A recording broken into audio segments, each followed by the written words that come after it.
Daz Newsome in a GPP.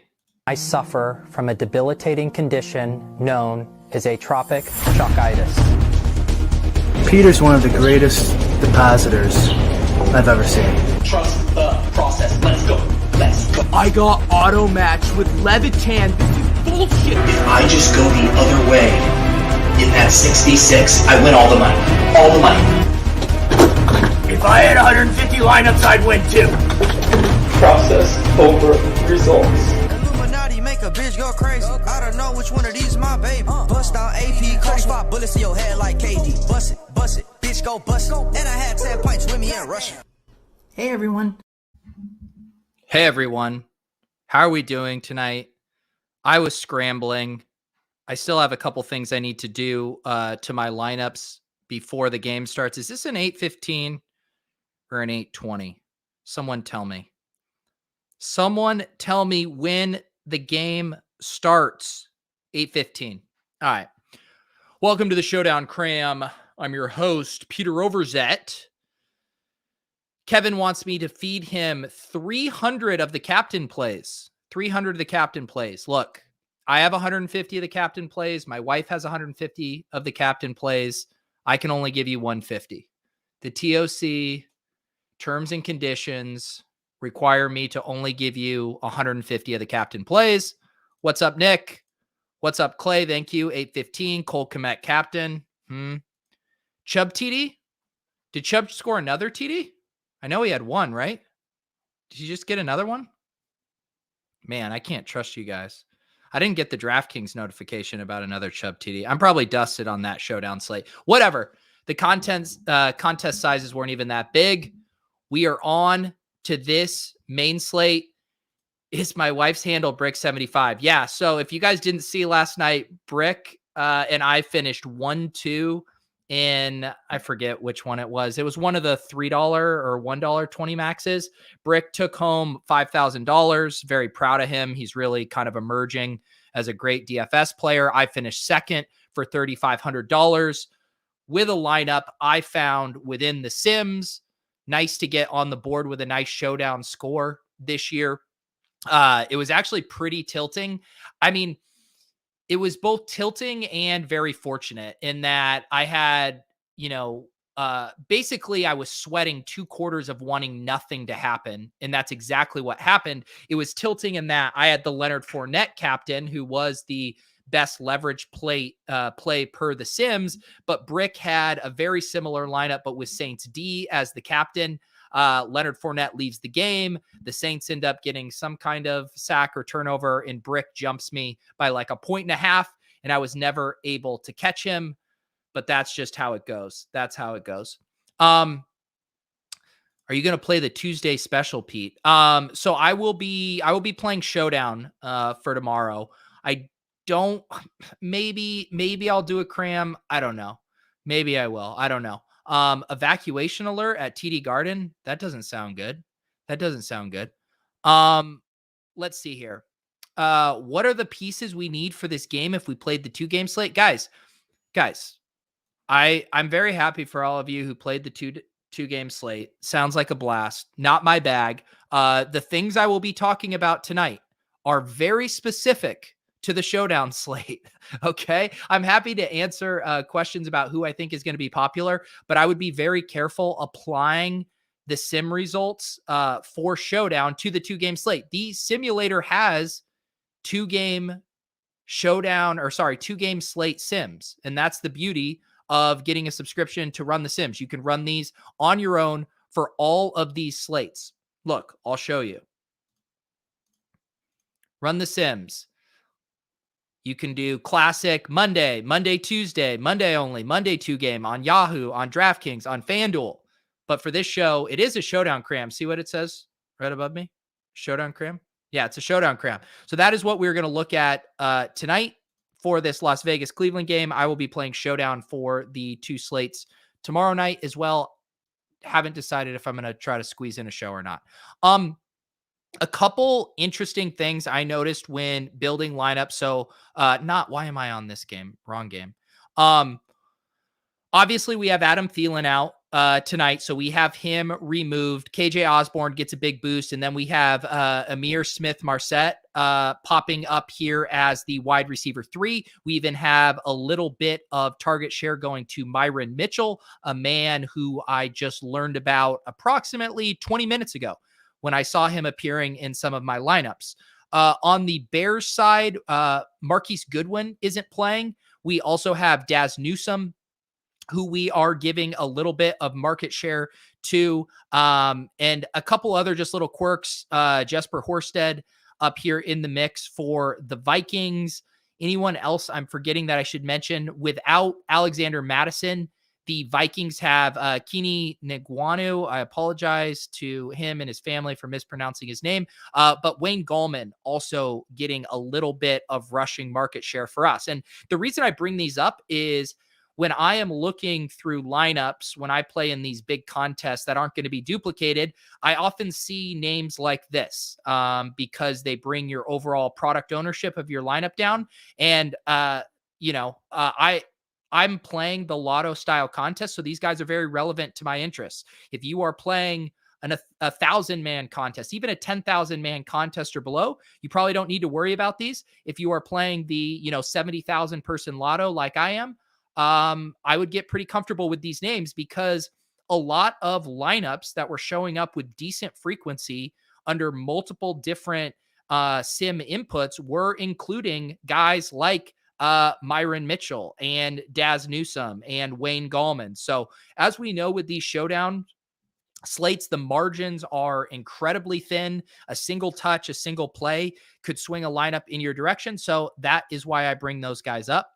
Let's run the sims, though, with the baseline assumption, which is the Vikings with a 25.3 implied team total. They are the favorites here. The Bears with a 19.8 implied team total. You can see that both of these teams have pretty high rush rates, 46.5% for the Vikings, 47.6% for the Bears. And let's run the sims.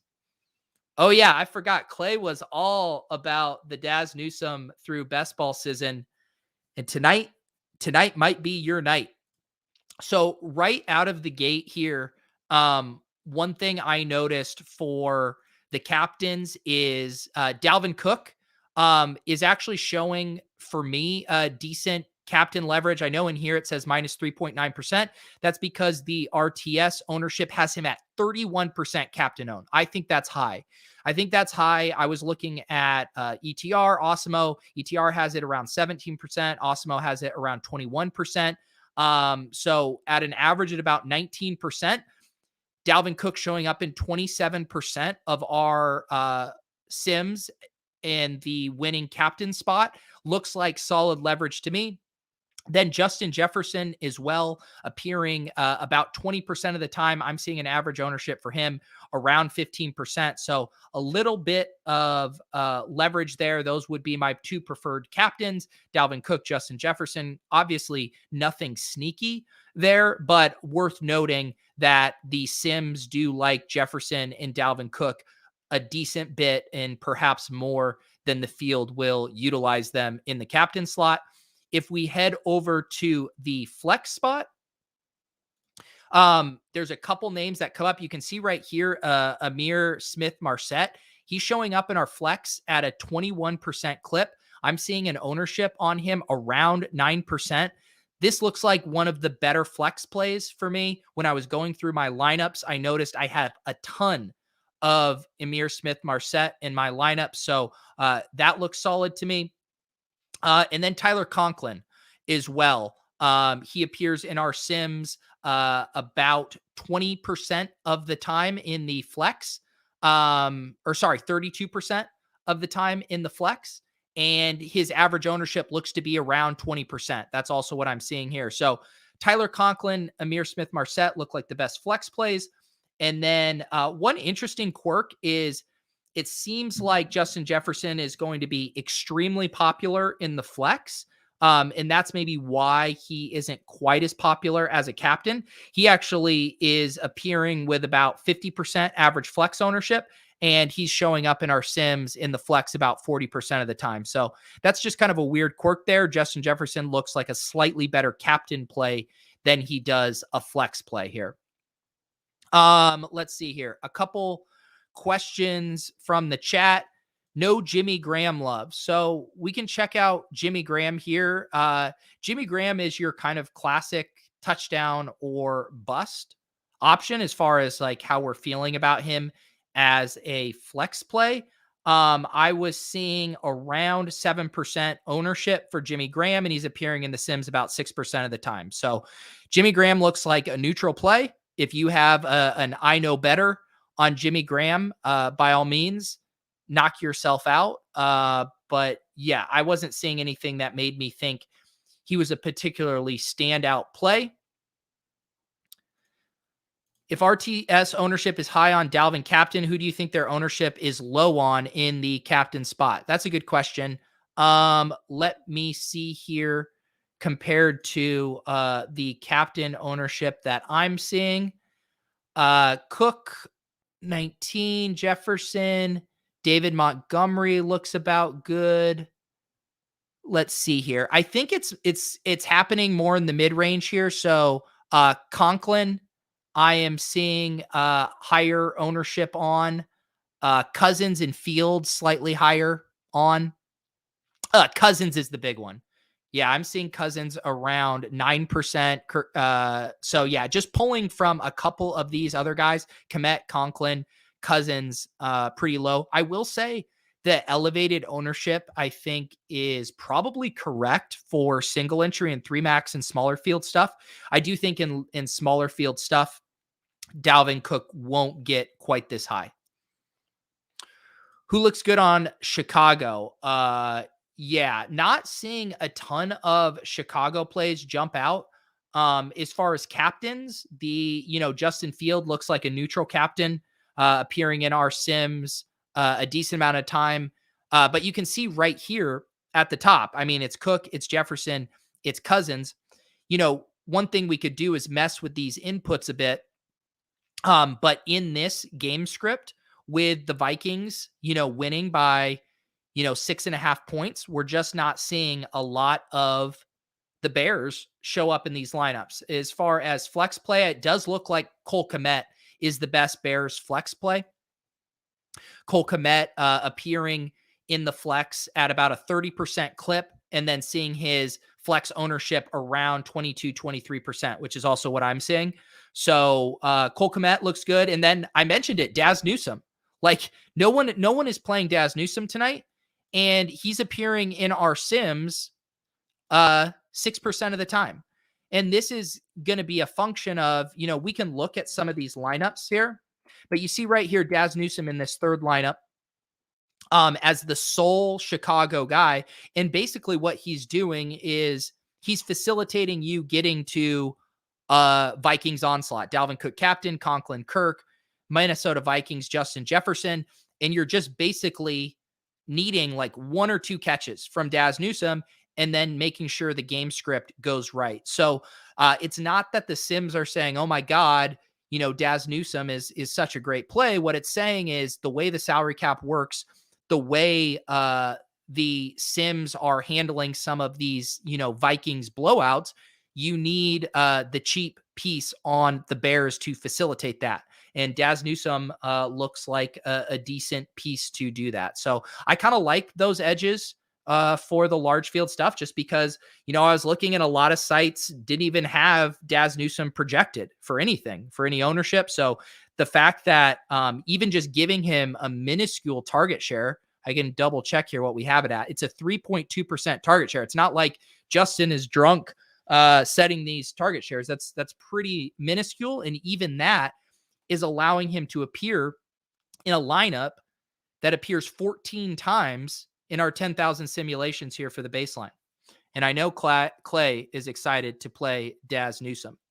Vikes D blows ass. Chicago is going to make this a game. Yeah, that's not what we do around here, but the Sims can help you do that. So if you want to take that the Vikings D stinks and you want to play this as a high scoring close game, let's say it's 26-25. Let's say the Bears win a very close game. Let's bring the rush rates down a smidge if this is a little bit of a higher scoring game.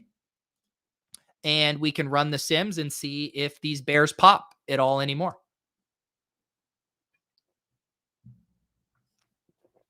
So in this scenario here, a higher scoring game, we do see Justin Fields appear now 13.3% of the time as the captain. This would be pretty interesting in this scenario because his ownership is going to be around 8%. We do see David Montgomery up here at 11%.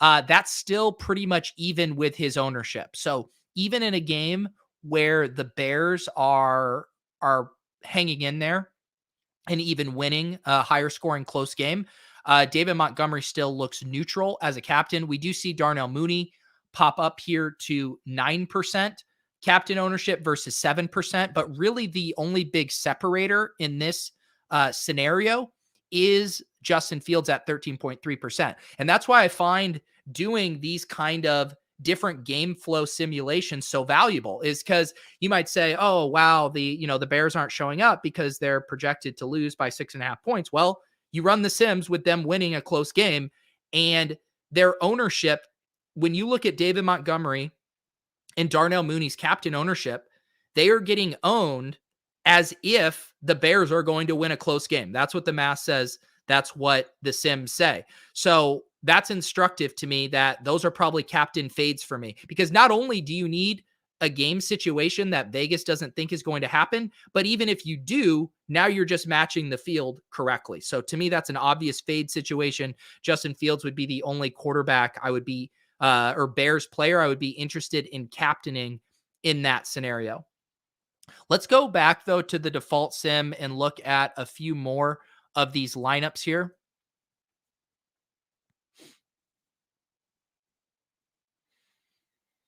Want to see the texture of some of these lineups. So a lot of 1-5s here. The top two lineups right here are 5-1 Vikings onslaughts. Here is a 4-2, another 5-1, lots of 5-1. So you can see here in these top, 10 lineups, almost 60% of them, 70% of them are 5-1 onslaughts in favor of the Vikings. So this is again, it's not assuming a blowout. This is assuming a 6.5 point victory. So that's interesting to me. I feel like there's a lot of leverage with playing 5-1 Vikings onslaughts. My guess is the field will feel more comfortable playing it as 4-2s. And you can look at the product ownership here. Let's see. A 4-2 like this looks fairly popular. Dalvin Cook, Conklin, they bring it back with Fields and Kmet, Kirk Cousins, Amir Smith-Marset. So stuff like that is my guess is going to be the most popular construction. So if you can push it a little bit more to one of the extremes, the 5-1s, I think that makes a decent amount of sense here. We have this conversation a lot. The kickers are never looking too good in the sims. They always appear to be owned a little bit more than they appear in the simulation. So Greg Joseph, he appears in the sims 3.5% of the time. Or sorry, 0.1% of the time. If I go back to these results here, let's see. Where's Greg Joseph? Greg Joseph, captain, 0.0% there. He does appear in the flex, though, 12.5% of the time. As a flex play, though, I'm seeing his ownership around 25%. So this is just what always happens. The field is always way more excited to play these kickers than the sims are. And so are there going to be outlier games where a random kicker has 4 or 5 field goals? Sure. But because they don't have strong correlations with other pieces, it's harder for the sims to fit them in. They're in more sporadically within these lineups. So you can see right here, 14th most frequented lineup. You get Vikings onslaught that includes Greg Joseph. Here's another Vikings onslaught that includes Greg Joseph. So we've seen a few of these where it's Vikings onslaught with either the defense, Viking onslaught with either Craig Joseph, but you're just not going to see a lot of Greg Joseph captain lineups over here.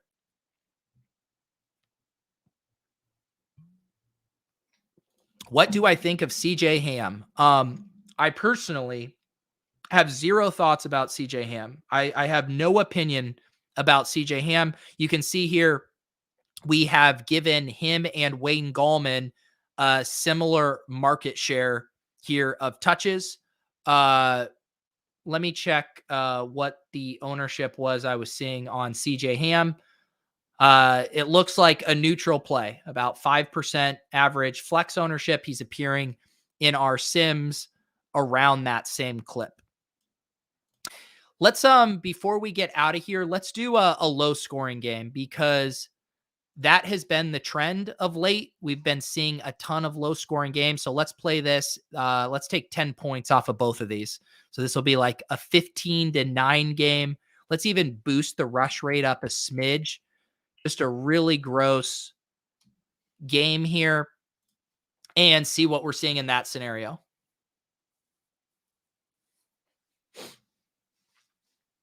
I will bet you on this, Iceman. I will bet you on this. I will take the wide receiver 3 over the fullback for points for sure. All right, custom lineups here in this low scoring game. Here you go, Mathology. This is your time to shine. The double Ds are out and about. We see them right here at the top. Minnesota Vikings, Chicago Bears appearing in 21 of the most frequented lineups in this low scoring game. Let's see. Can I find more double Ds here? There's Vikings. Here's Vikings and Bears. So the Dalvin Cook, David Montgomery. You see the running backs. Here's your gross lineup right here. Dalvin Cook, David Montgomery, Chicago Bears, Minnesota Vikings, Greg Joseph, Justin Jefferson. I actually assume a lineup like this will be fairly chalky. The field does seem to not mind the double Ds. And then once you toss the kicker in there, I bet that's going to be fairly popular. Brittany is getting excited about the Ds here. Let's see. Yeah, lots of double Ds in here. Here's a Minnesota Vikings captain lineup with the Chicago Bears defense. I know Minnesota is the favorite, but we talked about, Brick shipped that showdown slate last night with a Saints captain, which again, the underdog defense in the captain slot, you want to get unique. That's a good way to do it. But you can see here, tons of Vikings captain, tons of double Ds in these low scoring games, which obviously makes intuitive sense here. Top Stat says, I don't know if I'll play either. I believe he's referring to Amir Smith-Marset and CJ Ham. And yes, it all depends on your contest size. I build lineups for contests that are 10,000 entries and 70,000. And my lineups look completely different in those two. And they should be completely different. It's the exact same thing as how would your lineup look if you were playing a head-to-head cash game versus if you were playing the Millie Maker? You would never have the same lineup in a head-to-head cash game as you would the Millie Maker. And it's the same principle here. You should have a different lineup in a 1,000-person contest than you would a 70,000-person contest. So yes, these Galaxy Brain plays are for the Lotto participants like myself.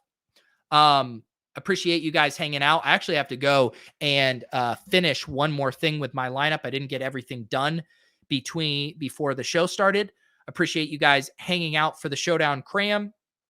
I will be back tomorrow afternoon. I'm going to do an underdog playoff best ball strategy show. And then I'll check out my time and see if I'm able to pull off a Cram for either of those Showdown slates. I also need to see where Draftkings is putting the bigger contests as well. Like today, the contest for the Vegas Browns game were pretty weak, honestly. So I'll see what they're doing and see if it makes sense to do a Cram. But regardless, I always post all of the leverage plays within the Run the Sims channel in the Discord. You can get access to that channel by becoming a member to the YouTube, or if you subscribe to Run the Sims, 10% off with promo code Pete. I can manually add you to that private channel where we talk Showdown strategy and I post all the early look leverage plays. Appreciate you guys hanging out. Good luck tonight. Ship those tournaments.